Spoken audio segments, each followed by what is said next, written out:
go. So my name is Fredrik Vannberg. I'm originally from Sweden, and I moved to the United States when I was 6 years old. I was trained at Oxford University. I did my doctorate there in genomics, statistical genetics, and was part of the Wellcome Trust Case Control Consortium, which helped define human variants that are associated with susceptibility to tuberculosis and leprosy. I then went on to do a postdoc at Oxford as well with Julian Knight, looking at expression quantitative trait loci mapping, and we published some work related to the differences between antibody-producing cells and macrophages, let's say, and showing that there's a difference in how different cell types are regulated based on genomes.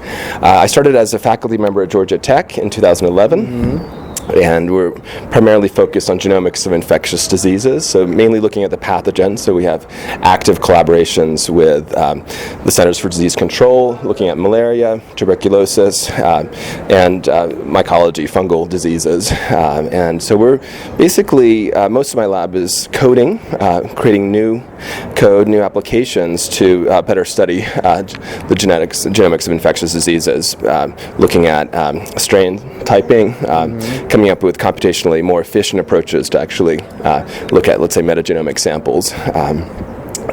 We also do some work on basic biology as well. We're interested in the immune response, what happens when, let's say, bacteria infects a cell, and what kind of signals they release. So as part of that, we're doing a systems biology approach, looking at these microvesicles called exosomes that are released from cells, and we're showing that dependent if it's a viral or bacterial infection, these signals will be sent out from cells, immune subsets, but even epithelial cells, which will then help steer the immune system. So we show that they go into the lymph nodes and actually have a given activity to epigenetically modify cells in the lymph node. So yeah, we're having a very, very nice time. Really enjoyed this interaction at BIOS. We're met some interesting collaborators here potentially in Colombia. That's one exciting thing. With King Jordan, he's helped to set up a large grant for Colciencias to actually support up to 5 students per year at Georgia Tech. So we're always looking for talented students that could be coming from here, Buenos Aires and other cities in Colombia. And we're excited to further collaborate with Okay, Fredik.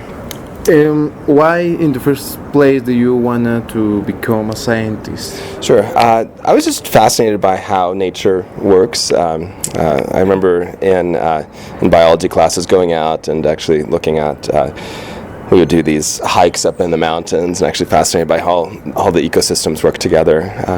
I then started looking in more detail, and actually was fascinated by how these organisms were controlled at the cellular level, at the DNA and RNA level.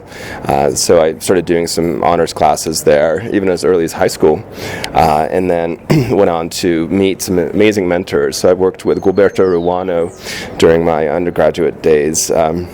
He was adjunct faculty at Yale University and became the founder, the CEO of Genesons Pharmaceuticals, which went public.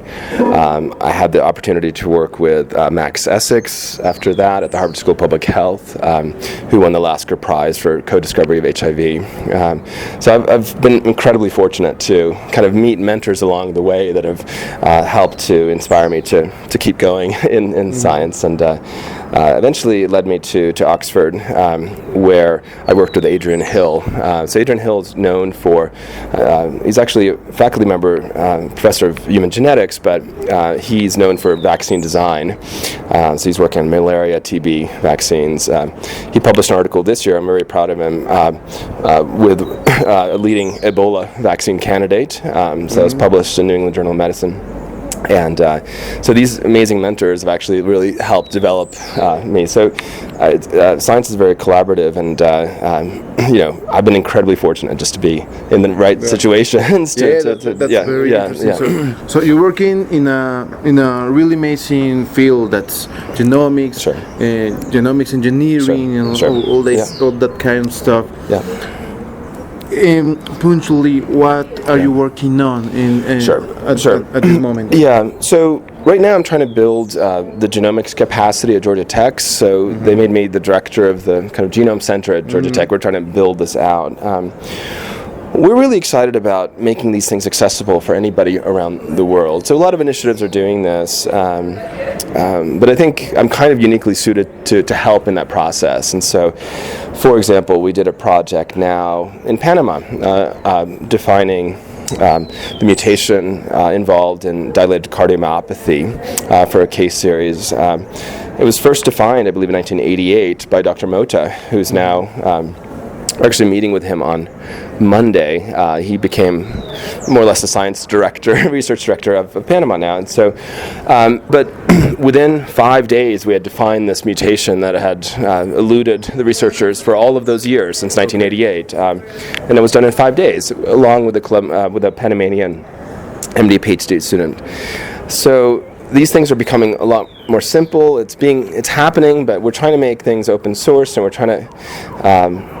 The main objective too is to make the data available for everybody for research. So you're trying to put like a information data democracy. Yes, absolutely. I definitely agree with that statement, and it's happening. But I think because I'm kind of part of this field, I can help push it, and it's not just me, but it's like encouraging others to really share data. And that data has to be the original FASTQ, the raw data itself. We're finding that we're creating new algorithms every quarter, every year, every month almost, that are much more computationally efficient. So BLAST is still very useful, but it's not useful to try to blast 10 million reads. That doesn't make sense anymore. There's ways to segment those things. So we're doing all sorts of computational approaches. But yeah, just making these things really accessible, really easy to use, and cheap. And once that happens, then we're able to really potentially really understand these diseases much better, because we'll have hundreds of thousands of samples to actually analyze instead of just 10 or 20%.